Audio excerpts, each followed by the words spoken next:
Olá, me chamo Kelvin Edilson Alves Santos. Irei apresentar o trabalho Taxa de Alimentação de Juvenis de Pimelose Imaculados cultivados em sistemas de recirculação de água. Esse trabalho foi elaborado por mim, por Luciano Augusto Weiss e por Alex Pires de Oliveira Nunes.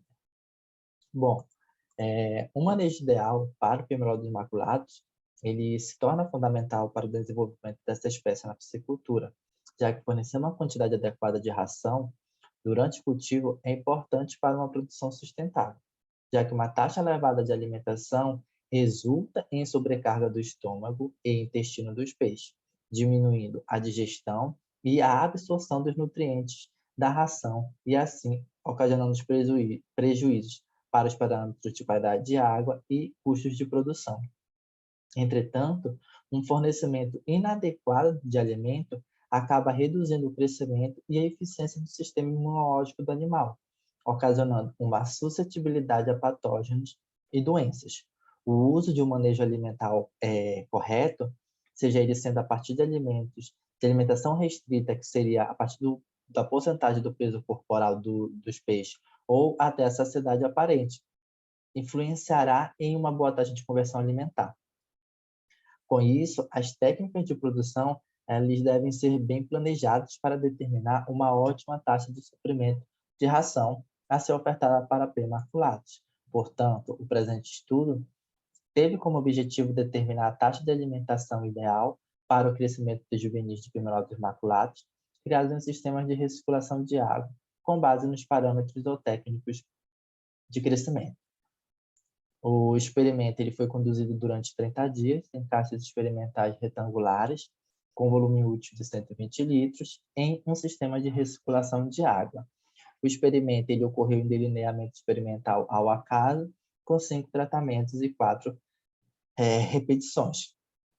Cada unidade experimental continha uma densidade de 40 peixes por caixa, sendo que esses peixes de início, quando foram introduzidos nas caixas, eles tinham um peso médio de aproximadamente 9 gramas e um comprimento médio inicial de 9,88 centímetros. Eles também foram alimentados com ração comercial com teor de proteína bruta de 32%. Os tratamentos eles foram divididos da seguinte forma. O tratamento 1, os peixes eram alimentados uma vez ao dia, sempre às 8 horas até a saciedade aparente. O tratamento 2, eles eram alimentados 2 vezes ao dia, sendo às 8 e 16 horas, também até a saciedade aparente. Já o tratamento T3, T4, T5, os peixes foram alimentados 3 vezes ao dia, às 8, 12 e 16 horas. Entretanto, eles eram alimentados de acordo com a biomassa de cada tratamento, sendo que o tratamento 3, eles eram alimentados com 3% da biomassa, o T4, 4% da biomassa, e o T5, 5% da biomassa. O experimento também contava com um fotoperíodo de 12 horas, tanto 12 horas claro e 12 horas escuro. Sempre após 1 hora do início da alimentação, era retirada as sobras de ração das unidades experimentais para serem contabilizadas e depois subtraídas do valor de ração oferecida no dia. Sendo que a análise de desempenho zootécnico ela foi avaliada através de biometria realizada a cada 10 dias, sendo que a alimentação ela era suspensa 24 horas antes do procedimento e sempre após cada biometria era realizado o ajuste da quantidade de ração oferecida aos peixes. Para avaliar o crescimento dos peixes, foram avaliados os seguintes parâmetros de desempenho zootécnico: sobrevivência, ganho de biomassa, coeficiente de variação de peso, ganho em comprimento, coeficiente de variação de comprimento, taxa de crescimento específico, consumo alimentar diário, conversão alimentar e biomassa final. Os valores obtidos desse crescimento zootécnico, eles foram submetidos à análise de variância, tendo um nível de significância de 5%. Com relação aos resultados de discussão, o presente trabalho ele não apresentou diferença significativa com relação à sobrevivência, pois foi verificada sobrevivência de 100% em todos os tratamentos testados. O mesmo comportamento também foi observado para o coeficiente de variação de peso e comprimento, que não apresentaram valores significativos entre os tratamentos. Já em relação ao ganho em biomassa e ganho em comprimento, foi verificada diferença significativa entre os tratamentos analisados, pois o tratamento de saciedade aparente, tratamento de saciedade aparente uma vez ao dia, ele apresentou os menores valores, devido à quantidade ofertada diariamente ser insuficiente para o organismo do peixe absorver os nutrientes necessários para um crescimento satisfatório. E, além disso, também, esse baixo desenvolvimento ele pode ser explicado pela baixa frequência de ração ofertada para esse tratamento. Já os outros tratamentos, eles apresentaram valores bem mais elevados nesse parâmetro, sendo o tratamento de 5% apresentando os maiores índices, mas não apresentando significância com o demais tratamento, a não ser com o tratamento uma vez ao dia.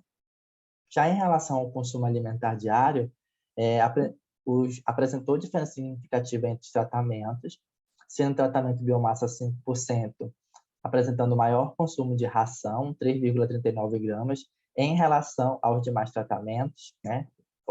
Foi maior consumo no 5% do que nos outros, enquanto que os peixes do tratamento uma vez ao dia, ele apresentou o menor consumo de ração, 1,88 gramas.